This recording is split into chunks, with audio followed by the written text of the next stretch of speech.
Thanks for checking out this video. My name's Jona. Today we're talking about our favorite games to teach. Would you guys like to introduce your channels and then just kind of sum up like what to kind of expect with your list? Yes, so my name is Matthew Makak. I am from Room 51.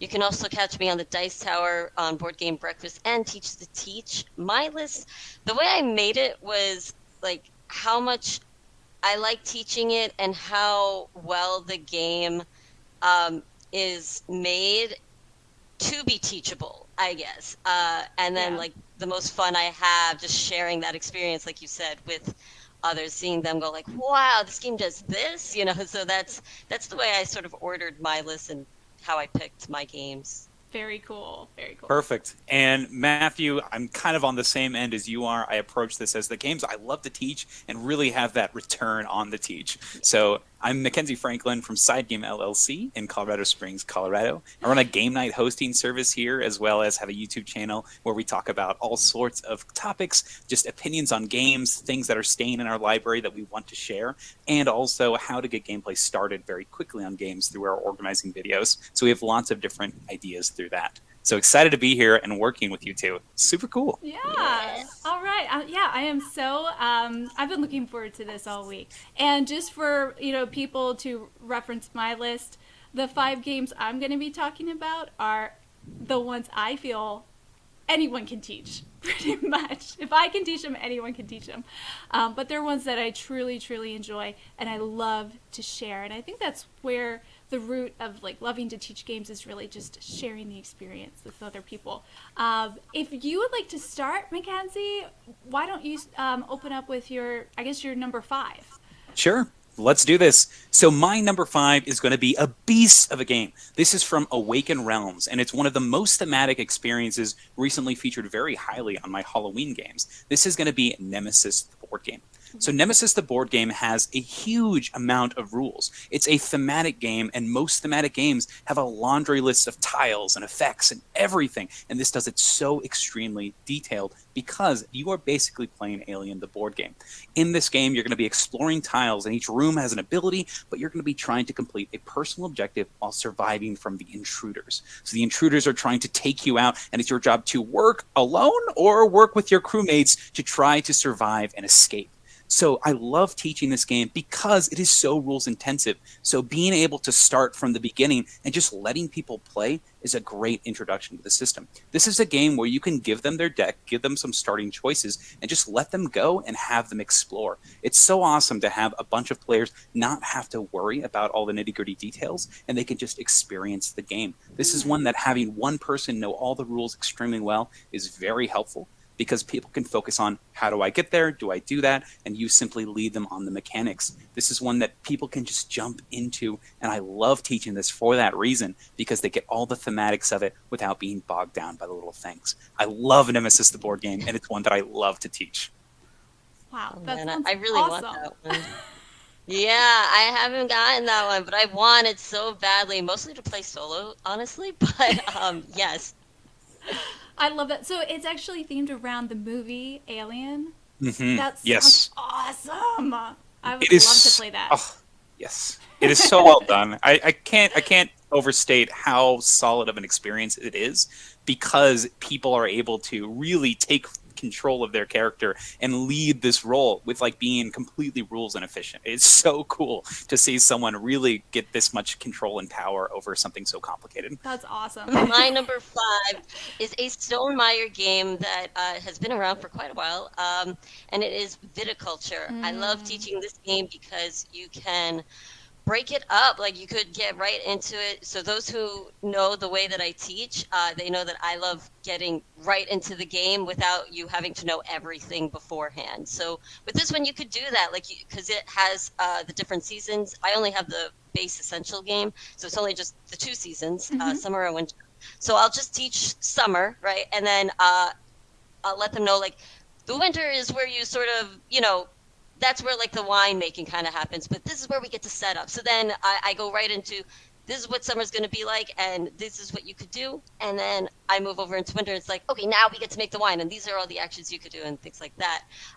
So that one's just fun for me because I could get right into it and let the game grow. Like, I feel like it brings out the theme as well, where it's like, yeah, we're moving through this, like the seasons and the growth of the grapes and everything, and going into the winemaking and all that stuff. So that one's a lot of fun for me. I also just love the game. It's just so much fun. And for the most part, people have liked it. I've even been able to teach this to my mother, who is not a gamer. I Wow. wanted to try. I was like, okay, I'm on a mission to see, can I teach this to a non-gamer? She hated it. So I learned my lesson. I was like, okay, let's not start off with those big kind of games. It was like for somebody who's not into it. But it did allow me to learn how to teach it even better because I learned from her like what she was looking for from the game. Gotcha. I feel like being able to have that like ribbon of mom approval, there's only very special few games that can do that. But I applaud you for your efforts. And I would say I love that worker place. That's one of my favorite worker placement Yeah, games. it's so good. So yeah. Now, Matthew, I have a quick question for you on teaching games like that. How do you approach maybe specific strategies or things that might come up, like the aspect of wanting to get more workers to take more actions, then that appears in like the future season? Do you tell people that maybe they should save some money, or how do you approach things like that? I usually don't approach strategy all that much unless people ask me if they feel like totally stuck. I will say like, well, usually what I do is ba ba ba. The Yeah. one thing I do tell about viticulture is, and this is only because this has come up as an issue before with the objective cards that you're trying to complete. Um, Sometimes people think like, oh, you're building your own winery, so I could kind of do whatever I want. And I let them know it's very tactile, Yeah. the game. You have to go with what you have in your hand, and then don't look for the card that you're trying to make. That's the one thing I will let players know. Awesome. Yeah. I'm glad you approached that so they're not like totally in the dark. Woof. Yeah, yeah. Yeah, yeah, for sure. All right, well, my number 5 is Hues and Cues. Hues and Cues is a color association game, and I feel that it just works so well for party games, but also just as a lighter kind of way to start a game night and to kind of get to know other people. It's also great across ages. We play this with our little tiny kids, nieces and nephews, and then we have like grandparents playing as well. There's a board with a ton of colors and hues, and you have to give a one-word clue to get everyone to get as close to one color swatch on your turn, and you get points for every person that scores, and every person that scores, the closer they get to that color, they get more points. And I think the rules are so light, and it's so much about the people that you're playing with. Like that's where the challenge is reading people's interpretation of color, that you can just get right into it. People get the concept right away. And I just love it because it's stunning looking to see all those colors and to then see how people work their minds to get you as close to that color as possible. It's so interesting. And it just kind of happens naturally. So as a teacher, you have to explain the basics, but then people kind of just run with it. That's another one I have not gotten to play, but I would like to try it. Maybe at a convention one day. Sure, yeah. Yeah. I think this is a great pick. I really like the 2-clue system. I love how you can kind of course correct if people aren't getting your first clue right. Yes. What is like I guess the most niche color that you've given as a hint in this game? Like I've heard people throw out chartreuse or Oh my goodness. names of flowers. Like this is gonna annoy me. It wasn't my clue. It was my sister-in-law's clue. She's a nurse, and in nursing and medicine, they are constantly looking for color to identify symptoms. And the one color she described was, I forget what it's called, but it's the color of the center of the pink of your eye. There's a specific name for that, and she gave us that clue, and we're like, She's like, If anybody knows this her in the husband comments, got let it us know, because she's please. Yeah, a for real. physician's assistant. And I was like, it's a very specific shade of pink to guess. Wow. Okay. So I gotta like brush up on my SAT color words. You do. Well, that's what's fascinating because people will associate color with their professional work or just with their personal taste, or people will sometimes go to pop culture. Like, what is the shade of that purplish monster that you got in McDonald's Happy Meals? You know, that guy? What color is that? Grimace. Amazing. But anyway, moving on.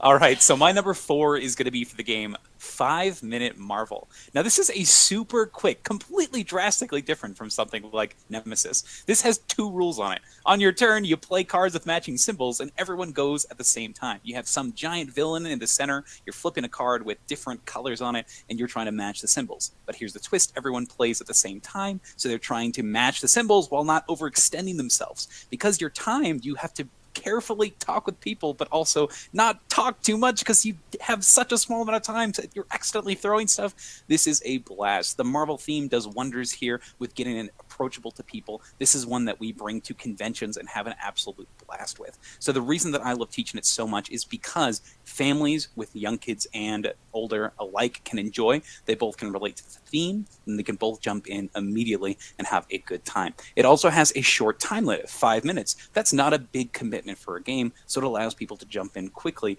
and have that entire experience and have a good time. And then the last reason I love it is you can play it again and have a slightly more difficult but more varied experience and have a bit more strategy going into it. So it's something that you can learn, you can get better at, and if you're doing that those steps happen in 10 minutes of learning, improving, and performing. All happens in 10 minutes. This is so awesome, so fun, and it's just a great theme, a great time, one that I'm really enjoying. My biggest tip for teaching this game would have to be make sure that people understand the abilities that they have, because each character has their own special power deck. So making sure that they understand they can pull from that, and letting them know that they have their own special ability on their card. Because the rest of the game is so simple, just making sure that they're aware of these special one-off powers is really key. So that's 5 Minute Marvel, a great take on the 5 minute system. Gotcha. Very cool.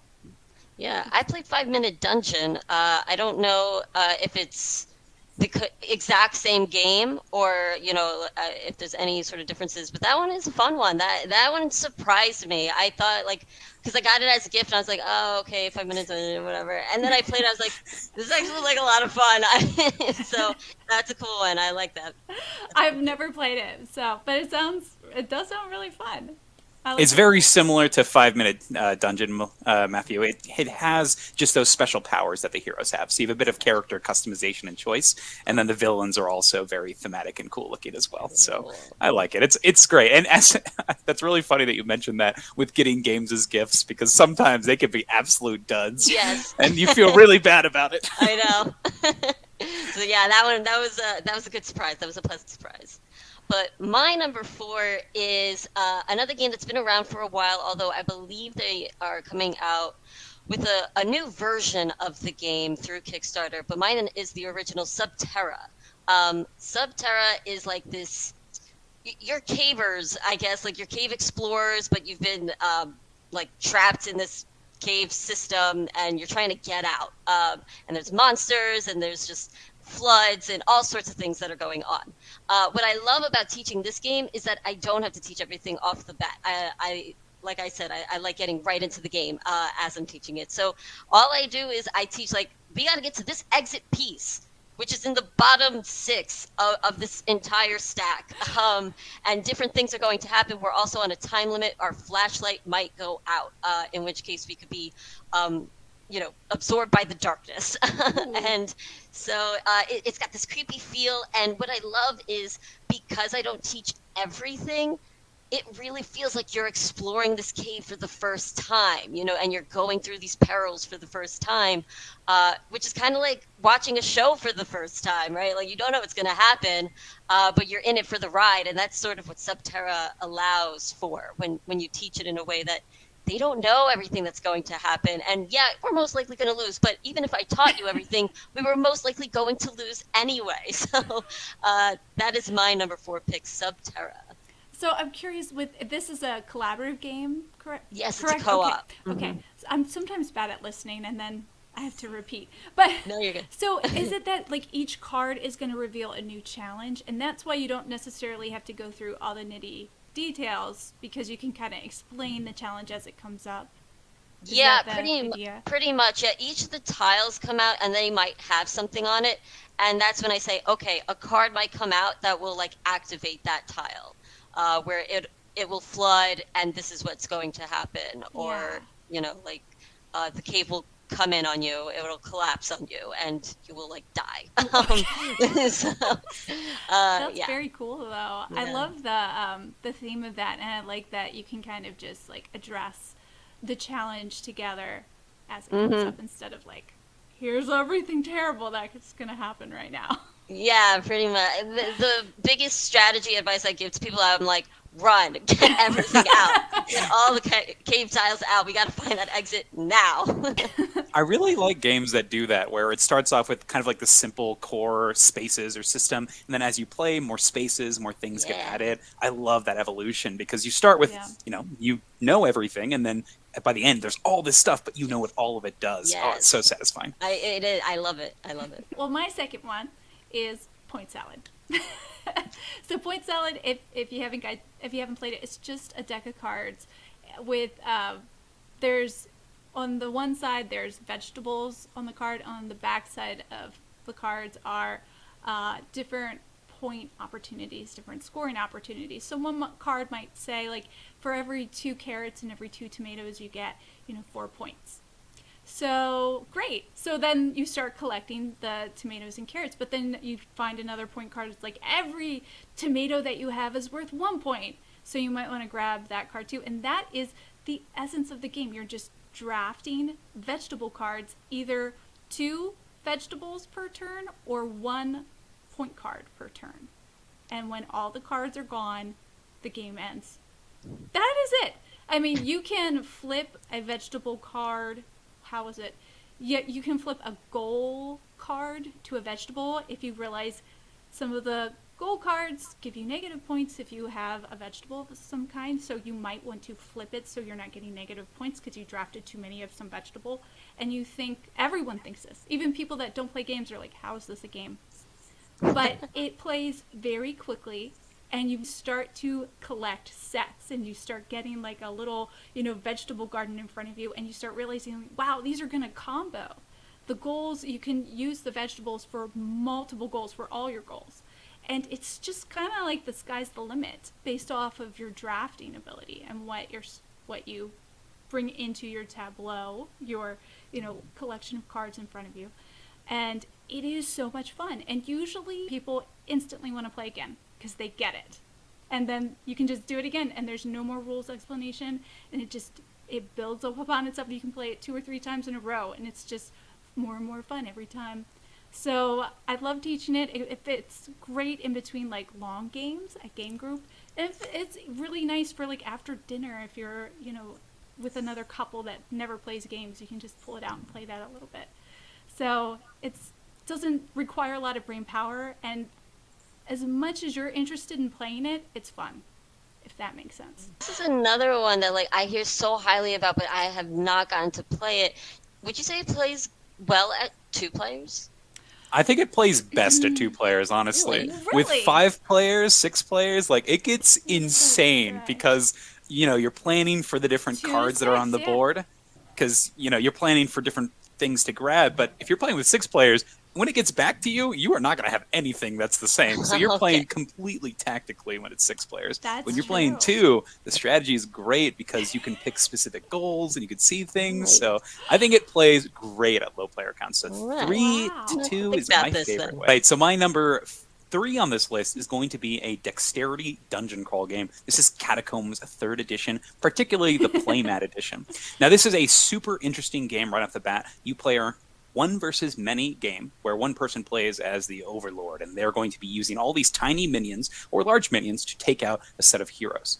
Now, the reason that I love teaching this game right off the bat is the fact that it has that one versus many mechanic. You can really tame and tailor the game as you see fit. There's difficulty levels of the dungeons, there's difficulty levels of the characters, and there are complexity levels of the characters and the dungeons themselves. So you can really tailor the experience based on the crowd that you're playing with. So that's right off a winning fact of this game. The other thing is just how novel and interesting the game is. This is a dexterity dungeon crawl. If you want to throw a fireball, you take a fireball and you hit it and you throw it at somebody. It makes so much sense. Every single aspect of the game is intuitive, and that makes it so easy to learn and teach. And I love this about the game. The action system is also very simple. On your turn, you do one of your things. So easy to read, and it has that thing that we were talking about in Subterra, where not only do you start with small things, but as you play, you're adding more potential actions. And I love that about this game. It grows as you play. So a absolutely wonderful, interesting game, Catacombs 3rd Edition. My one big tip for this is make sure that the person who is the overlord is comfortable with it. And if you're teaching it for the first time, you may want to be the person that is the overlord, so you can kind of oversee everything and make sure that everything goes smoothly. Don't take too long on calculating points, because it will bog down the game. Just go for it, have some fun, flick some stuff, enjoy your time. So that's Catacombs, my number 3. Oh yeah, I tend to feel like when it's a one versus many and you're the only one who knows the game, you should probably be the one. Yeah. For the teach. Yeah, that's cool, man. I have wanted to play that game so badly. Is that one in print? It is in print. They Okay, recently just did a Kickstarter on it with a cool. cooperative and solo expansion. Oh. So really cool. You can now take your team of adventurers and play it whenever you want. So I'm super excited for the cooperative version. Oh man, I have to check that out. That sounds cool. I have wanted that. I love flicking and I love dungeon crawling. So it's like, come on, This is man. perfect. Yes. Okay. Well, my number 3 is it's a game that's been around, and it has a theme that so many people like, and it is Dinosaur Island. I think that this game pretty much lays it out for you. You almost don't have to teach it. It tells you what to do. Because it's broken up into different phases. I forget how many. I think it's like 5 phases. And you can just say what each phase does. What I usually do to teach the game is I say, okay, overall, this is what you're doing. You're trying to get the most points, trying to put dinosaurs into your park and everything, and get little helpers and whatnot. And there's these stupid hooligans who keep going in for free. But then as the game progresses, I'm like, okay, here's the first phase. We're just going to roll these dice. You're going to get to draft some of these things, or you could take, whatever action. And then you go into the next phase, and it's like, okay, this is how this phase works, So you get to really break it up by the phases. And then by the end of the first round, everybody knows how to play. And it's good. And you were able to get right into it. And typically people like it because it's like, okay, everything makes sense. I love the theme. And naturally somebody starts singing the Jurassic Of course. Park, Yeah. theme song. So, there it is. But that's my pick. Yeah. Sorry. No, that was amazing. Perfect. Got to be careful. We don't want to get copyright struck. Oh, right. That's going to do it right there. Right there, yes. But yeah, that's my number 3, Dinosaur Island. I wonder if you play with people like me, Melissa, where they're just like, but what about this and what about that, and like, how do you handle those question people? Do you just say like, well, don't worry about that right now, or do you like having people ask you questions? Please say you like people asking you questions. She's like, you're the worst. I'm like, shut up. No. Usually I'll say like, oh, I'll get to that in a second, but you need to understand this part first. I'll usually give them some sort of explanation, like really quick, like, oh, that's just going to let you do such and such. But for now, all you have to worry about is this. Gotcha. Now, I do want to ask you a question here as well, Matthew. When it comes to simultaneous play, how do you approach that? Because this features 2 phases where all players are playing at the same time. Right. So with that, that's usually where questions will come in, and this is where then I get distracted and why I tend to lose a lot of the games I'm teaching because Yeah. I'm like, I'm so focused on everybody else Mhm. figuring out what they're doing that I lose track of what I'm doing. But for that simultaneous where we're all like placing our workers out, I first just explain like, now that you have the set of stuff you could do, we all kind of go ahead, do it together, and you get to place your workers out, and you get to take those certain actions. And then that's when, like I said, that's when questions come up, and then I'll keep stopping, and I'll be like, "Yep, that's exactly what it does," or like, "No, that's a little bit of what it does, but what you get to do is blah blah blah blah blah," you know. Or sometimes I'll even say like, "Hey, if you do this, you actually gain more of a benefit." And you also want to, one of the things I let them know is you want to make sure about the fear level Mhm. of your park. So you want to have your security up, otherwise you'll like lose points and things like that. That's probably the one thing I warn players of. Anything that I have to warn them of that they really do need to know ahead of time, I will do that. Yeah. Otherwise, people get very mad at me. Sometimes I forget, and then people get very mad at me. um, That makes but sense. it's okay. I'd be mad too if a Yeah. dinosaur was eating all my people. Yep, yep. I'm like, it's okay. It's just our first time playing, and Yeah.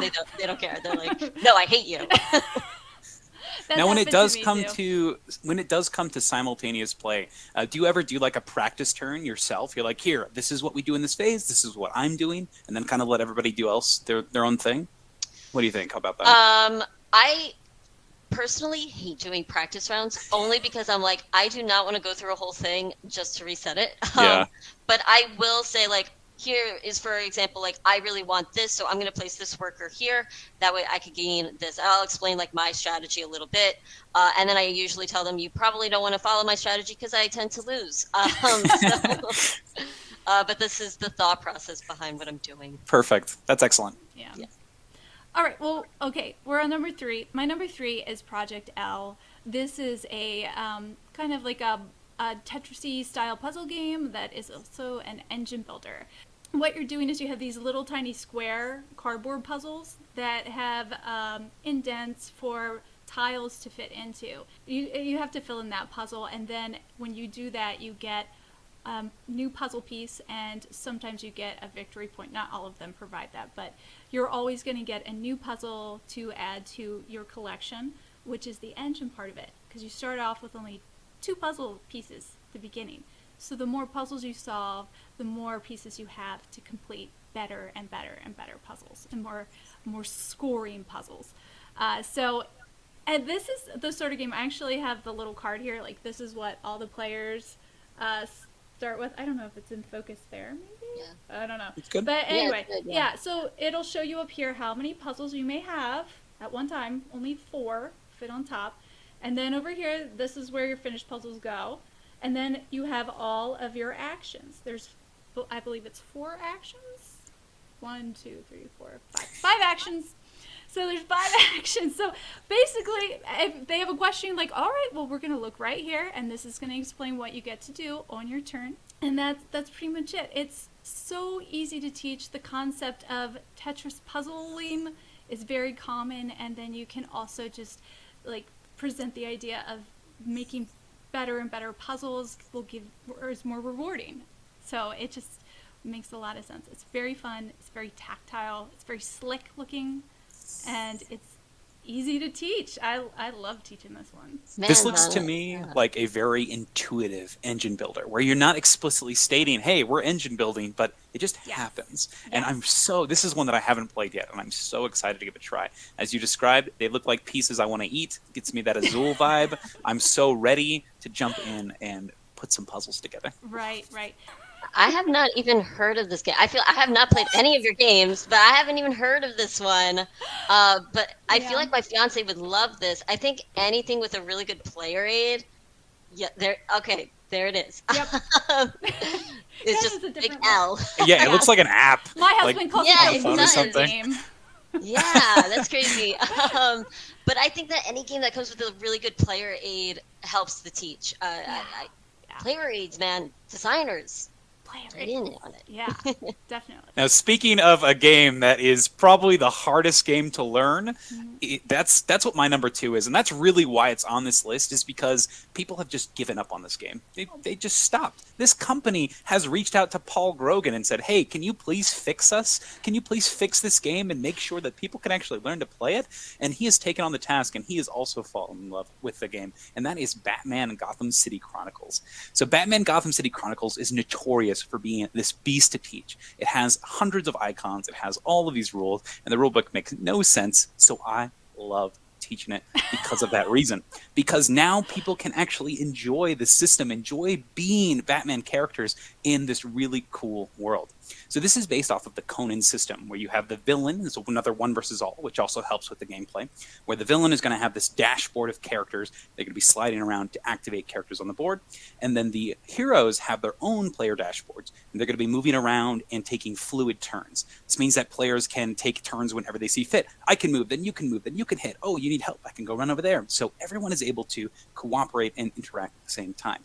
Now, another reason I really like teaching this game is it's scenario-based, which means you don't need to start with the first scenario in the book. You can look at the players you're with and say, what would they like to do? Are they more focused on combat and wanting to fight? There's missions for that. Do you want them to focus on maybe a little bit of both, of trying to defuse bombs or something? You can have them do that. I love the dynamics of the scenarios. And this is also one we've played a lot, so I know all the scenarios. I know which ones are good, which ones are duds, so I can make an experience that's actually going to be something they're going to walk away from the table and say, wow, that was really fun. And that's what I'm trying to go for. Can they be Batman? Can they enjoy? Can they be whoever they want? And that's the coolest thing. There's so many characters. So if somebody wants to be Catwoman, be Catwoman. If somebody wants to be Batcow, be Batcow. You can do whatever you want in this game.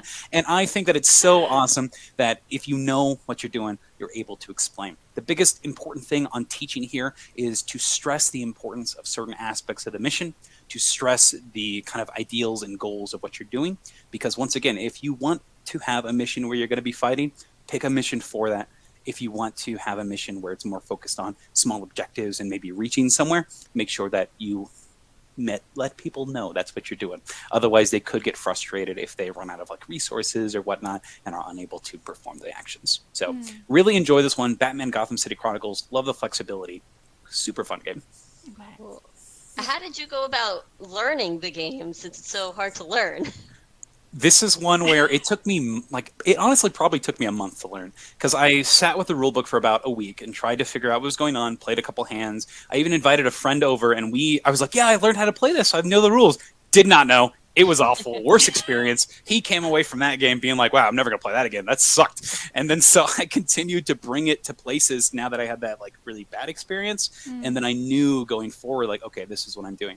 The biggest resources that I found have actually been in the form of player aids, what we've been talking about already. And these are on the BGG page. There are like little files that you can get that make it easy for newcomers to parse the information. And that has been the biggest save in this game, where people don't need to know everything. They can just look at their little tiny sheet of paper, and that will give them what they need. So that's been probably the biggest, is honestly just trial and error. And then, which really sucks for everybody that was in the error part. But I think everyone else that I've introduced it has had a blast with it. It's got a lot of negative buzz around it, obviously, but I think that I've been able to share this cool experience with others afterwards, which is really nice. So I'm curious, what made you feel like you wanted to stick with it? Like, I feel like if a game is hard to teach and doesn't have a good rule book and it's just too complex, I'm like, forget it. It's not worth it. What made you feel? Was it the theming? Is that what got you? It was honestly the system itself. So I really like the command board system. I think it's just really cool, really fun. There's actually a 2-player version where both players use their own command boards. That's like my favorite way to play. But I really thought that command board system was so solid. And I like the idea that you're always playing. If you're the villain, you're defending on the hero's turns. The cooperation is very fluid. And the theme is pretty prominent for being such a resource management, dice chucking game. So I really liked that. So it felt like this was a system that was already proven and that people liked, but the rulebook was the barrier. So I wanted to kind of break down that barrier and get it played and enjoy it.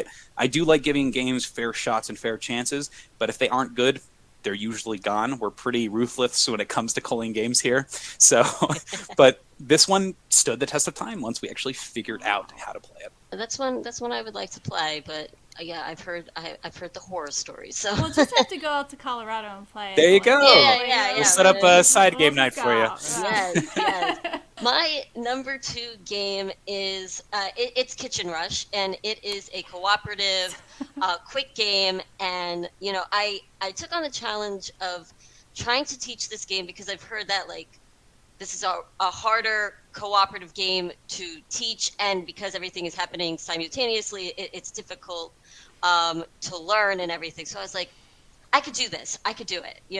Because I wanted to make it for Teach the Teach on the Dice Tower. I was like, I have to figure this out. So I was like, okay, essentially everything here makes sense. It's all laid out. All you have to do is tell them the flow of the game, because it goes. You go, you get the order, then you go other places to get the ingredients for that order, and then you go to the supermarket to get ingredients if you're running low.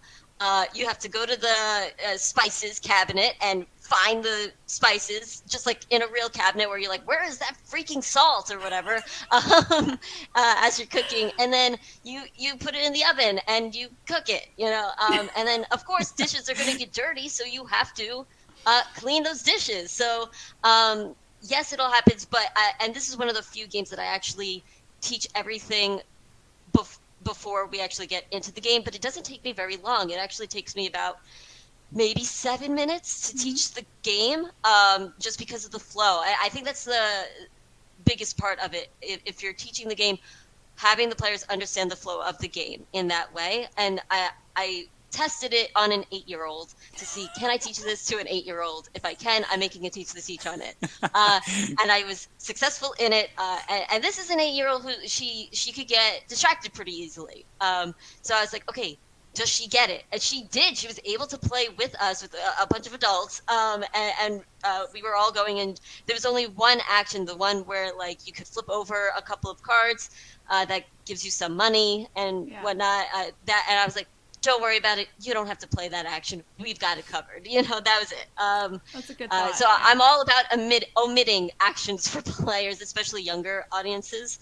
And they don't really care usually. They're like, okay, and they're just going around doing their thing. And she was able to get it. So I was like, all right, cool. This is totally a teachable game. So I guess that's why it's my number 2, because I was just so excited that I was able to do it. So that's my number 2, Kitchen Rush. This is awesome. You nailed it on the head here with the thematic nature of this game. It's so good. You're totally right. Everything you said. Totally agree with you. Perfect. Yeah. Yes, I did it.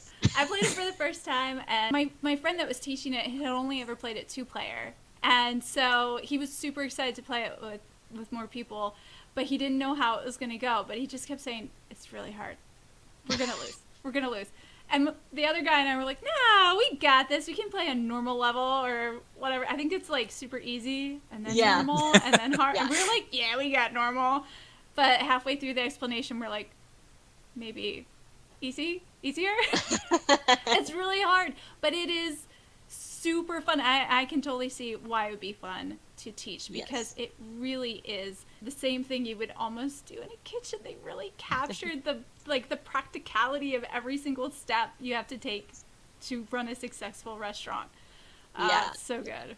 It is really hard to beat. I have not beaten it yet on easy mode. Really? So yeah. Oh my gosh. There's a campaign for the game, and it's pretty fantastic. You start with an easier game, and then you'll be moving up and buying upgrades for your kitchen. So cool. fun. So fun. I gotta try that. I think it's unique when there's a game that is so hard to win, but it doesn't matter. We lost terribly, but I was like, I want to play this right now. I want to play it again. Yeah. I want to do it. We have to play again. I think we could do it this time. Yeah. They really captured that. I love it. Okay. Oh, all right. Mine is Karuba. So Karuba is a adventuring game, and the reason that I like it is that everyone starts out exactly the same way. You have these player boards, and you're trying to get the little explorers. There's, I believe, 4 colors that you're trying to get to the same colored temples, and when you get to the temple, you get the highest jewel that's available there, and that's the whole point, is to get little gems and treasures, and whoever gets the most of them wins. So you can collect treasure, you can drop little jewels in a square, and when your guy gets there and stops, you can get that treasure. There's these little tiles that you flip over, and everyone is going to place one on here. You can have two options. You can either place it or discard it. When you place it, it makes the path for your little adventurer to eventually go up to the temple. Or if you discard it, then that tile is used as movement. However many paths are on that tile, that's how many places you go. And so it is very simple. Everyone is doing precisely the same thing and has the exact setup, but it's going to turn out differently for everyone depending on where they choose to place the tile. It's fun to play, but it's very easy to teach. It works great for so many age groups. I think that's kind of a theme with all my games, that it's good for grandparents. It's good for those like 6-year-olds too. Yeah, I finally played a game that's on your list. Yes! I love this one. It's so charming. Although I Yeah. did try teaching my father, English is not his first language. And I thought, perfect, language independent. And I had such a hard time teaching it to him because I don't speak his language. He speaks Turkish, but and so I was teaching him in English, and he was just not getting it. But I was like, okay. Oh That's no. I think this Well- game itself has a lot of positives from like roll and write games. It's a bingo style game, and I think that's really helpful. But I also like that this doesn't have writing or anything like that. So if somebody True. makes a mistake Yeah. or something, it's very easy to correct it. You can literally give them the tile. This is the one you're placing. It is really nice that it's so approachable this way. It takes all those really welcoming bingo mechanics and does it in a great way. All right, so my number one is Kingdom Death Monster, a gigantic beast of a game that is so inaccessible, not only because of the price of the game, but also because of the theme and because of just the amount of work you have to put in to play it and to actually get it ready. You have to assemble your own miniatures. This is a hobby in a box. You have to really dedicate time. So I love teaching this game because they don't have to do any of that stuff. They just come and enjoy and play and get to enjoy this amazing experience. Kingdom Death Monster is a game where you play as survivors. You're trying to live in this super grim, dark world and try to hunt different quarries, bring them back, skin them alive, and use their bodies as resources for your community. So you might hunt a lion. Great. You got some fur, you got some bones. We can make a nice thing out of this. And then you're going to make weapons and whatnot and go hunt the next thing. It's a fantastic cycle, fantastic system. It's a great campaign style game, but the biggest barrier is the construction of the miniature, the price. So getting this played and getting this taught to people is such a joy because they get to share in this wonderful world and this wonderful cooperative experience. So I really like this one. That's Kingdom Death Monster, my number one. So how long did it take you to learn it? So you were To learn able this game to- yeah. was actually extremely easy. It has a great prologue, great introduction. Took me probably, an hour to learn this game. It is so easy to learn and play this game because everything is done in kind of steps. You learn as you play, so it's really well done. Now, assembling the miniatures, I had 3 days off of work one day, and I sat there and just assembled for like 3 days straight. So that was the hard thing. And then they constantly release models, so I've spent a lot of time assembling these things. Wow. But oof. But it's way, I'm sure in my people opinion, appreciate that. Like, that's awesome. in my opinion, it's way more approachable and easy than painting miniatures. I will take assembling miniatures any day because there's a right way to do it, and you can't really mess up. You put the two things together. So I feel very confident in assembling miniatures over painting. I like doing both. But my number one is pretty much the opposite of yours. It is not a beast of a game, and it is Chronicles of Crime. I love teaching this one because you get right into it, and I like playing where everybody could see the crime scene, not just one person who's describing everything. I like plugging it into like a computer or something. That way, one person, sure, is like moving around, but everybody gets to see what's going on, which I think makes more sense. Like we're all there at the crime scene. And it's like, oh, I see this. And I love teaching it because everybody gets so immersed in the game. Non-gamers are like amazed by what they're seeing, and like they feel like they're in one of those crime shows, that they're detectives trying to figure out the story and everything. And I just teach it as it goes along. It's like, hey, you know what? Actually, we could also use this helper dude who can help us like with the technology stuff. And they're like, what? Really awesome. Let's do that. So you get right into it. It's like, awesome. We get to have a story together and like figure it all out together without it being complicated or anything like that, and their minds usually are blown by the game. So that's my number one, Chronicles of Crime. That's an awesome pick. Yeah, I think this is great. I love the scanning system, and I think that's really cool that everyone can really just, it's so intuitive. I like how a lot of these games we've talked about are extremely intuitive in the way they work. Yes. All right, well, my number one is a two-player abstract strategy game called Yinch. And it's very much in the same lines of like maybe checkers or chess. It's that same idea of like you have white pieces and black pieces. But the concept is slightly different where you are simply trying to get a row of your color. You need to get 5 of these in a row on the board. So the way that happens is every time you move your ring to a new spot, wherever you moved it from, you leave your color. So, but if there's a white one in the next spot, if you move over it, this one flips to black, and vice versa. As you're moving the rings, yours are getting flipped, theirs are getting flipped. It's very puzzly. But the rules are so simple, which I love. But what you're doing with those rules are kind of mind-bending and mind-blowing, and it's challenging. Again, like it's a game that can just go so far with people, but it's so easy to present the idea and just start playing. So that's why it's my number one. It's a great modern take on classic abstract strategy games. So yeah. I think that's the crux of like abstract strategy games. Simple rules that you could teach, you know. Yeah. And I think a lot of really like high hitters in that category, things like Santorini come to mind, where dead simple, but oh my gosh, so much to think about. So great pick here. Yeah. All right, guys, this was an awesome list. I feel like I learned so much from you, and I appreciate Mackenzie because you seem to go like you're kind of a host a game when you get it out. That's the and idea. You make sure that everyone playing is understanding what they get to do and the full potential of what's happening. So I love that. And Matthew, you seem to go like we're going to do this together at the same time, and we're going to experience this together one step at a time. So I love hearing your strategies and what games will work for those type of teaching strategies. So I hope everyone enjoyed gleaning from these two. I certainly did.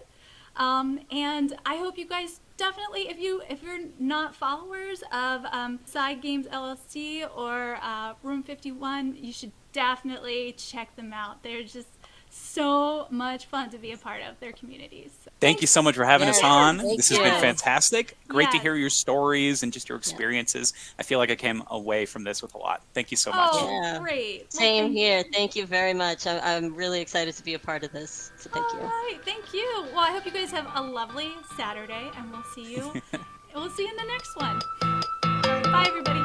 Adios.